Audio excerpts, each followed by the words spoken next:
ម៉ាស៊ីនសាប់ Mac Prader នេះជាលេខ model Mac Prader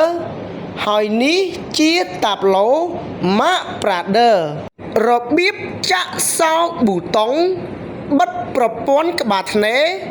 បិទប្រព័ន្ធ XY ធ្នេប្រវែងវែងខ្លីទទឹងតូចធំនិងល្បឿនកំណត់មិនឡើងមិនចុះ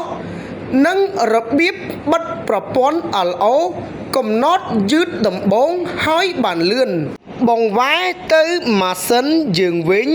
ជន់ឈ្នាន់ខាងក្រោមទៅមុខឲ្យម៉ាស៊ីនដំណើរការសាប់គឺធ្នេសាប់រត់ស្មើគ្នាបង្វែរទៅតាប់ឡូយើងវិញមុននឹងយើងទៅកំណត់ចាក់សោប៊ូតុងបងប្អូនកំណត់តាំងលេខក្បាលធ្នេប្រភេទណាដែលបងប្អូនចង់បានជាមុនសិន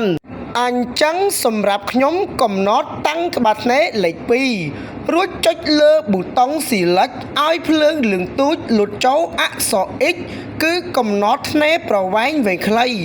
បងប្អូនចុចព្រួញខាងលើឬខាងក្រោមកំណត់ធ្នេប្រវែងវែងខ្លីប៉ុណ្ណាដែលបងប្អូនចង់បានបងប្អូនចុចកំណត់យកប៉ុណ្្នឹងទៅរួចចុចប៊ូតុង Select ឲ្យភ្លើងលឿងទូចលុតចូលអក្សរ Y គឺកំណត់ធ្នេទទឹងតូចធំបងប្អូនចុចព្រួញខាងក្រោមឬខាងលើកំណត់ធ្នេទទឹងតូចធំប៉ុណ្ណាដែលបងប្អូនចង់បានបងប្អូនចុចកំណត់យកប៉ុណ្្នឹងទៅរួចចុចប៊ូតុង Select ឲ្យភ្លើងលឿងទូចលុតចូលអក្សរ Speed គឺកំណត់ល្បឿនបងប្អូនចុចព្រួញខាងក្រោមឬខាងលើកំណត់ល្បឿនយឺតឬក៏លឿនប៉ុណ្ណាដែលបងប្អូនចង់បានបងប្អូនចុចកំណត់យកល្បឿនប៉ុណ្្នឹងទៅរួចចុចប៊ូតុង Select ចេញអក្សរ LO លេខ9អញ្ចឹងអក្សរ LO មានពីលេខ1រហូតដល់លេខ9ហើយលេខ1ដល់លេខ3គឺសាប់យឺតដំបូងហើយបានលឿន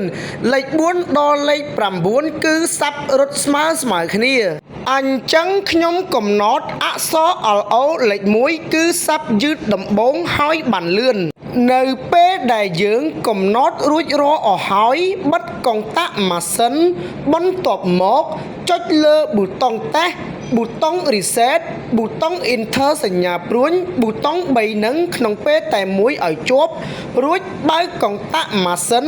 រងចាំឲ្យចេញអក្សរបែបនឹងដកដៃចេញអញ្ចឹងអក្សរ PR ខាងនេះអក្សរអោបងប្អូនចុចកំណត់យកលេខ1រួចចុច Enter សញ្ញាព្រួញដើម្បីសេវឲ្យជាប់បន្ទាប់មកចុចប៊ូតុងតេស្តចេញប្រូក្រាមបែបហ្នឹងអញ្ចឹងអក្សរ LO យើងចុចដំឡើងលេខក៏មិនបានចុចដកលេខក៏មិនបានចុចប៊ូតុង Select ឲ្យភ្លើងលឿងទូចលុតចូលសញ្ញារូបនឹងចុចដំឡើងលេខដូរលេខក្បាលធ្នេក៏មិនបានចុចប៊ូតុង Select ឲ្យភ្លើងលឿងទូចលុតចូលអក្សរ X គឺកំណត់ធ្នេប្រវែងវែងខ្លីចុចដំឡើងលេខក៏មិនបានចុចដកលេខក៏មិនបានចុចប៊ូតុង Select ឲ្យភ្លើងលុតចូលអក្សរ Y គឺកំណត់ធ្នេទទឹងតូចធំចុចដំឡើងលេខក៏មិនបានចុចដកលេខក៏មិនបាន